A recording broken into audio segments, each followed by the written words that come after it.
Rita Rita నేను వచ్చేసాను. గోవిందస్వామిని వచ్చేసాను. రీటా ఇలా ముందుకొచ్చి నీ మొహం చూపించు. ఎందుకింత తొందర? నిన్ను తొలిసారి చూసినప్పుడే ప్రేమలో పడ్డా. ఎంత ఇష్టం? బోల్డ్ అంత ఇష్టం. అయ్యో నా ఫ్రెండ్ లవర్ ని నేను తప్పుగా చూడను, వాడు ఫీల్ అవుతాడు. అలాంటిదేమీ లేదు. అదే బట్టలు తెచ్చేవారా? ఏ బట్టలు? పెళ్లి బట్టలు. పెళ్లి బట్టలు ఎందుకు? పెళ్లి బట్టలు రెడీ చేసి తీసుకొస్తాను అన్నావగా, తేలేదా? నా ముందుకురా, ఇలా ఫ్రంట్ వచ్చి కనబడు. అవును, నాకు బావంటే ఇష్టం, బావతో పెళ్ళంటే ఇష్టం, బావంటే ఇష్టం.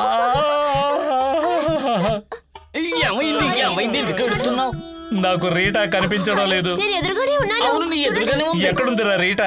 మీ ఇద్దరికి కనిపించిన భాగ్యం నాకు లేకుండా పోయింది. నాకు కనిపించని ఈ రెండు కళ్ళని పీకి పారేస్తాను. మరి నువ్వు ఫోన్ లో చెప్పిందేంట్రా? ఫోనే లైఫా? చెప్పరా. జీవితం అంటేనే ఫోనా? చెప్పరా. నాకు ఈ జీవితం అక్కర్లేదు. రీటా కనిపించని ఈ జీవితం నాకు అక్కర్లేదు. ఆశీర్వదించండి, నన్ను ఆశీర్వదించండి. నాకు కనిపించిన రీటా గుడ్ బై. ఆత్మహత్య చేసుకుంటాడు. నువ్వు వెళ్ళి ఆపు, నేను రీటా దగ్గర గుడ్ బై. గోవిందస్వామి నువ్వు తొందరపడి బావిలో జీవితం చాలా విలువైంది, దాని మొగ్గులను తుంచకూడదు. మహాపాపం. అది కాదురా, ఇదిగో చూడండి, ఇదే రీటా. అది మాయ, మెంటల్ కేస్. నిజం చెప్పాలంటే ముదిరిపోయిన మెంటల్. మెడ పట్టుకుని పిసికి చంపడానికి కూడా వెనకాడదని డాక్టర్ జోసెఫ్ చెప్పారా. ఎలాగైనా బతికి బయటపడండి.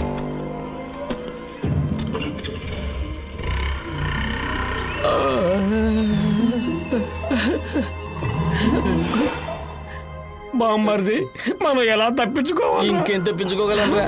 ముదిరిపోయిన మెంటల్ కేసు లోపల ఉంది, అది వచ్చి మనల్ని పట్టుకుంటది.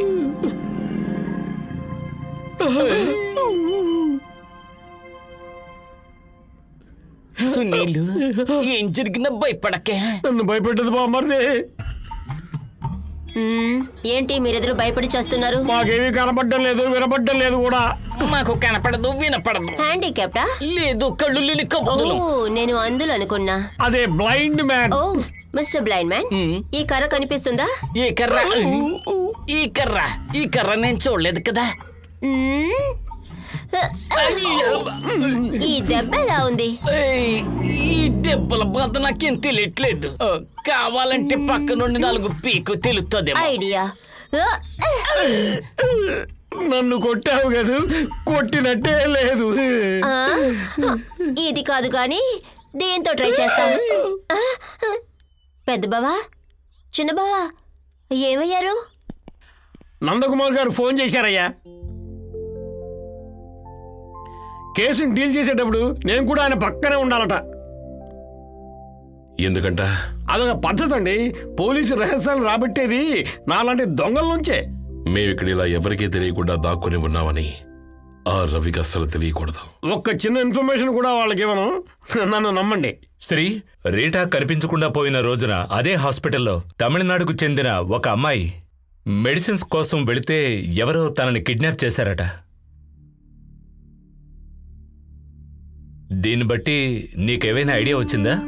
చెరువులో పైకి తేలిన ఆ కుళ్ళిపోయిన శవం రీటాది కాదని నేను పేపర్లో చదివాను.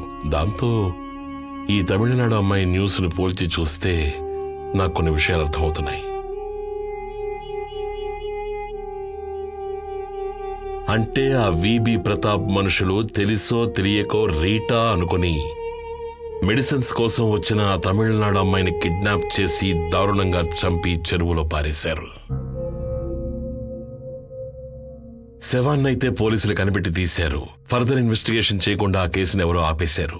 రీటా కేసుని డీల్ చేసిన నందకుమార్ కూడా ఆ శవం ఎవరిదో ఇన్వెస్టిగేట్ చేయడం మానేశాడు. అందుకు కారణం హైకమాండ్ నుంచి ప్రెషర్. పత్రికలు గీయటానికి మ్యాక్టైన్ దొరకట్లేదు. అక్కర్లేదు, ఇవ్వక్కర్లేదు, కానీ ఇస్తామని భయపెడతాం, అది సరిపోతుంది. మనకు కావాల్సింది ఈ తమిళనాడు అమ్మాయి కథ కాదు. మనిషి మారిపోయింది అని తెలిసాక రీటాపై ఇంకో యత్నం చేశారా లేదా దాని గురించి తెలుసుకోవాలి. సునీల్, నువ్వు తలుచుకుంటే ఒక చిన్న గేమ్ ఆడచ్చు. ఒక నాటకం. ఆ నాటకంలో నాకు వీబీకి మధ్య ఒక దూత వేషమే నువ్వు వేయాలి. అర్థం కాని కొన్ని విషయాలు ఈ నాటకం వేయడం వల్ల అర్థమయ్యే అవకాశం ఉంది. అంతకంటే ముందు నువ్వు మళ్ళీ ఆ హాస్టల్కి వెళ్ళి వాడని కలవాలి. గోపి, మళ్ళీ ఎక్కడికా? ఏమంటున్నావు స్త్రీ? చెప్తాను, నేను మాత్రం ఒంటరిగా వెళ్ళను. నేను కూడా నీతో వస్తాను రా. ఇంతవరకు నీ లేడీస్ హాస్టల్ వెళ్ళే లేదురా. రావాలని ఆశగా ఉంది. అక్కడ అందమైన అమ్మాయిని ఉంటారా. For more updates, like, comment, subscribe to our channel.